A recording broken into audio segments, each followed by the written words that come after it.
Okay.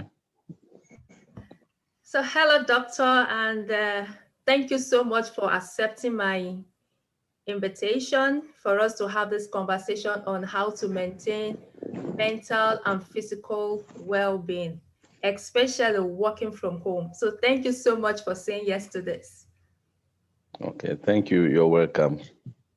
And I know a lot of people will be watching this video. So, please, can you just give a brief introduction about yourself? Okay. My name is Dr. Humphrey Okeke.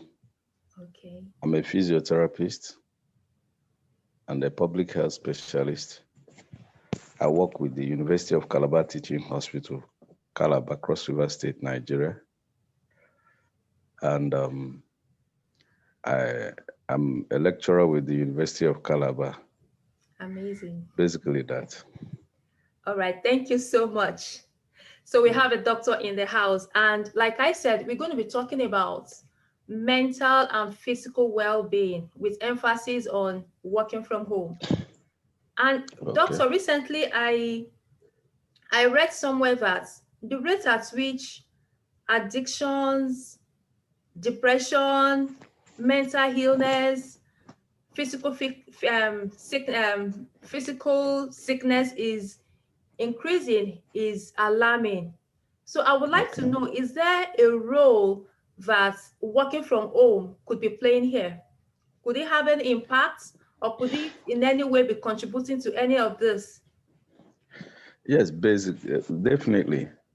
Definitely. Working from home, being our new normal now, has contributed immensely to some of the cases you have mentioned. I would like to look at them in two dimensions: the physiological impact of working from home and the social impact. Basically, you need a minimum level of exercise every day to be able to maintain some physiological balance that will prevent the so-called physical illness. Mhm. So when this physiological balance is not maintained, it's going to show off by way of illness and the rest of the host. So basically, you need exercise to maintain some physiological balance. When you eat, the food you consume, the calories you take in, you need some level of activity to be able to, burn those calories. Again, there are some hormones that are released when one is doing some level of physical activities. When you don't engage in some of those physical activities, some of those hormones will not be released, or if released, it will not be in sufficient level, to help to push the physiological status that is desired for physical well-being. So basically, when one is more sedentary, it affects a whole lot of physiological uh, indices in the body. Digestion is impeded, respiration is impeded, and a host of other things. So at the end of the day, what those brings to bear is a host of illnesses, sicknesses, apart from the COVID-19 sickness itself. Yeah. Lack of activity will bring a host of activities, aches, and all that. Then that's on the physiological side. Then we talk about the social dimension. Now, physical activity, man is essentially a social being. By that I mean we are supposed to be relational, we are supposed to be interactive, we are supposed to relate with others. So when you withdraw that social component where people can be able to relate with other people, interact with other people, maybe at the office, maybe at school, in the school, and all those other host of places, when that is withdrawn, it affects the social well-being of the individual. So that gives implication in things like depression, you know, and all those other things. And again, it gives implication in things like addiction, like you rightly Yeah. mentioned. Yeah, when one is not, people, let's look at food addiction, for instance. People tend to eat more when they are idle, okay? And that again impacts on their physiological well being or physical well being. Now, secondly, people are more cheerful when they are able to interact with people. Some of the things that would have plagued the mind would have been off the scene while they are interacting with other people. But Absolutely. when one is confined, it begins to affect how the feelings of the individual, the emotions of the individual, and that could lead to substances, addictions to alcohol, and even the what do you call it, the devices, addiction to devices like phones, tablets, televisions, and all that.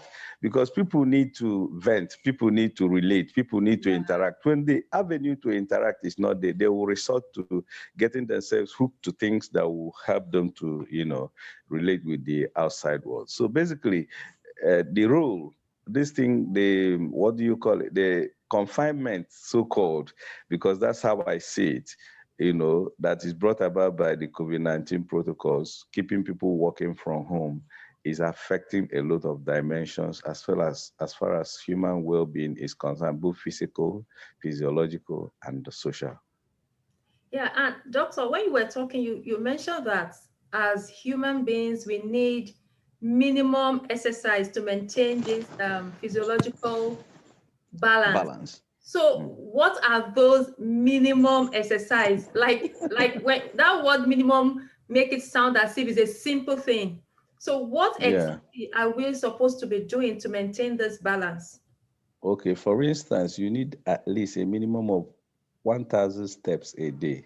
1,000 steps a day. Steps, yes, making Okay. steps, walking around. These are things you achieve without knowing it when you walk around. For instance, you walk in an environment where you move from one office to the other, you move from the office to the coffee shop to grab a coffee and all that. In the course of doing all that, you are exercising yourself, you are involved in physical activity, you are burning calories. So at the end of the day, you may not know. Sometimes you may have even crossed the daily minimum requirement of 1,000 steps. Sometimes it may be as much as 2,000, 3,000 if you have a recorder with you.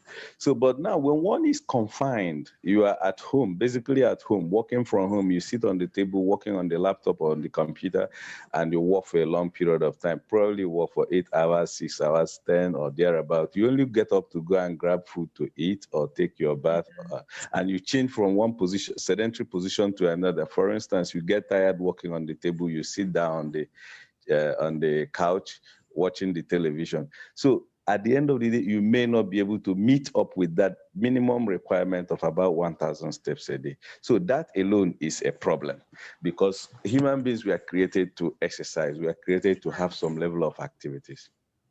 Okay, Okay. and you also talked about hormones, some hormones being released when we exercise a lot. So what Yeah. are the effects? What do those the hormones, what do they actually do to the body? Okay, let me take for instance. I am trying to avoid sounding so medical so that I don't know the audience we As have, much so as that everybody possible, will please. understand. Yeah. So let's take for instance, there are hormones. Hormones are basically chemical substances in the body that is released from the body, you know, or by the body. So there are some hormones, for instance, endorphins. Okay, these are what we call feel good hormones. They help in maintaining psychological well being. Mhm. That is why, for instance, if you are given to exercising, for instance, you take a road walk, brisk walking for about 30 minutes or 1 hour. At the end of the day, when you come back, you feel good with yourself. People sometimes don't ask the questions, why am I feeling this good? It's not just because you accomplished the task, but there are some hormones that are released during the process of exercise. Like I mentioned, for instance, that endorphin. It helps in general feeling, feeling of well-being. So that's why we tag them, some of those hormones, as feel-good hormones. So when you are not exercising, if you can't meet the daily minimum requirement of physical activity, is either they are not released, or even when they are released, it's in insufficient quantity. That's why people, when they are sedentary, when they are idle, they tend to get into bad moods that will eventually lead to things like depression and all that. So that feel good hormones is very important, endorphin and a host of others. Then talk again, there are hormones that helps in maintaining uh, metabolism in the body. For instance, the thyroxine is a hormone in the body. It helps to maintain what we call the metabolic rate, basal metabolic rate. When the thyroxine is in exercise and activities, physical activity, it helps in release of thyroxine, Mhm. you know, and that could help to enhance some physiological processes like digestion, respiration, and all that. Okay, when those hormones are not released due to lack of activity, it equally impacts negatively on the human well-being, physical well-being, and the general well-being of the individual. So that's why I said there are some hormones. I didn't want to mention them specifically, but there are some hormones that physical activities enhances their productivity in the body, and as such helps them to play their roles efficiently in maintaining the physical and physiological well-being of human beings. I'm learning new things. And another thing I would like to know, Doctor, is that now you've talked about the minimum exercise. What other things are we supposed to do? I know that the chair you sit on has a role to play and other things. Okay. What other things do you feel that we need to do? Maybe like drinking water or whatsoever it is. What other things Mm. that we need to be doing to maintain? Because a lot of people now are working from home and we need to learn how to strike a New balance and things. still maintain Okay. this. Yeah. Okay. Let's take it up from the ergonomic point of view. You mentioned something. You talked about the chair you sit on. Very, very critical, very important to this discussion. Now, working from home, it means that people sit down more. You're sitting on the couch, you are sitting on the chair, working on your system. Whether you're working in the office or you're working from home, the chair you sit on is very important. You look at it. There are certain ergonomic considerations that are given to the kind of chairs we sit on. Um, this is very critical when you talk about places like Africa, where some of these considerations are not given. So people now sit down, you notice that after sitting for a long time, to get up becomes a problem. Mhm. This is more evident in aged or aging persons, if you are up to 40 and above. When you sit down ergonomically, that is the highest loading to your back. When you are sitting down, the back, the spine undergoes serious loading. The load, the impact of the weight of the body and gravity It's on is the heavy on the spine. Okay. So, and when you sit on the kind of chairs which some people use, which does not have some level of padding, which will have to act as cushion to the weight the spine is bearing, it impacts negatively. That is why a lot of time those are things that will lead to low back pain, back aches, and all that. So sitting down at home or working from home now, reducing activities becomes a problem because we are now having more cases of low back pain, more cases of spine problems, neck pain, and all those kind of pains. And this is attributable to the kind of the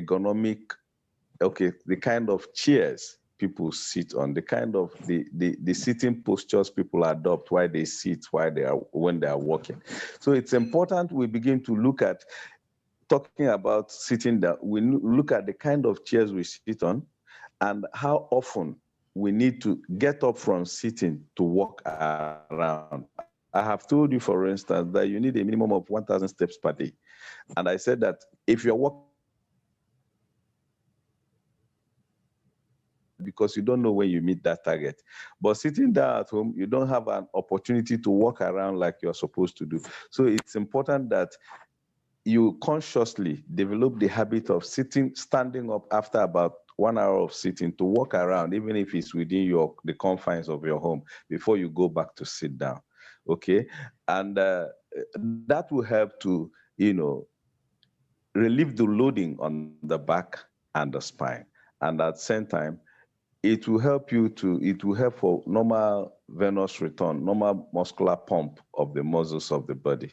Okay, so that's on one aspect. Then talking about water, of course, you need to be drinking. Averagely we need about 2 liters of water every day to maintain the normal physiological processes.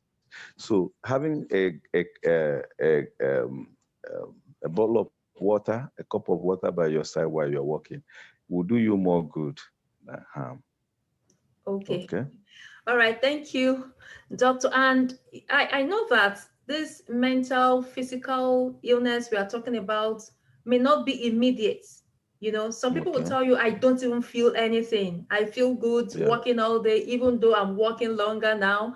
I don't feel anything in my body. So, what are the indicators to tell us that now you need to seek medical help? You need to visit a physiotherapist or a Mm. chiropractor, whatever it is. So, what are those indicators? Okay, for visiting a physiotherapist or a chiropractor, for instance, when you notice that when you wake up in the morning, getting up, you feel a lot of aches, it's a Mhm. sign that something is happening to the back and to the muscles. So at that point, you need to seek help. Okay. When you notice that when you sit down for some time, maybe for about an hour, to get up from the chair, you basically have to lean on something or hold on something to be able to get up. Now, this may sound funny, but some people, especially people 40, 50 and above, are beginning to experience some of those things. Okay, so such things, when you begin to notice such things, it's not good to think, okay, maybe I slept, maybe it's the way I slept, maybe a cold. It's not.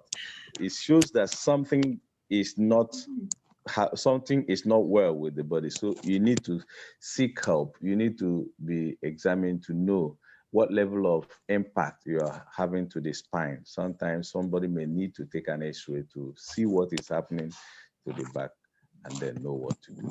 So in such situations, you need to seek help. I'm talking basically from the physiotherapy angle now. Okay, okay. Mm. Wow. All right. So, on a closing note, Doctor, what general advice do you have for, just to close up this discussion? What advice do you Okay, have for us? general advice. I will advise that people begin to adopt ways of exercising at home more now. Yeah, you may not be able to go out to the field, to the streets to engage in physical exercises, but you can still do something at home. There are certain exercise devices that people are encouraged to acquire to help them maintain both physical and physiological and mental well-being. Get yourself an exercise device, maybe 45 minutes a day, depending on your capacity. That will help. It helps to exercise the body generally, and it will help you to meet those minimum requirements of exercise and physical activity per day. Now, sometimes some people may need to get things like treadmill. Some of those things, having them handy around you could help. So when you get up, do some of those exercises. That's very important. Then, secondly, when you are walking around, when you are walking around, don't sit for hours without standing up. When you sit, in between walking period, get up, walk around to allow blood flow properly through the body and to relieve the loading on the spine while you are sitting down. That's very important too. And more importantly, it is important that it's equally good that we begin to look at, I don't know, uh, pay attention to what the holy books say. I don't want to specifically recommend a particular holy book or the other, but those things help to keep us, uh, in a good physical and spiritual status to be able to Yeah, meet our daily yeah. needs. Yeah, we can't Thank you. overemphasize the importance of meditation on the word of God. Yes. Yeah, Yeah. that is really important. Sometimes you just need to say it as you are doing the physical, making efforts to keep that physical fitness, you also need to keep speaking the word. This is Yeah, exactly.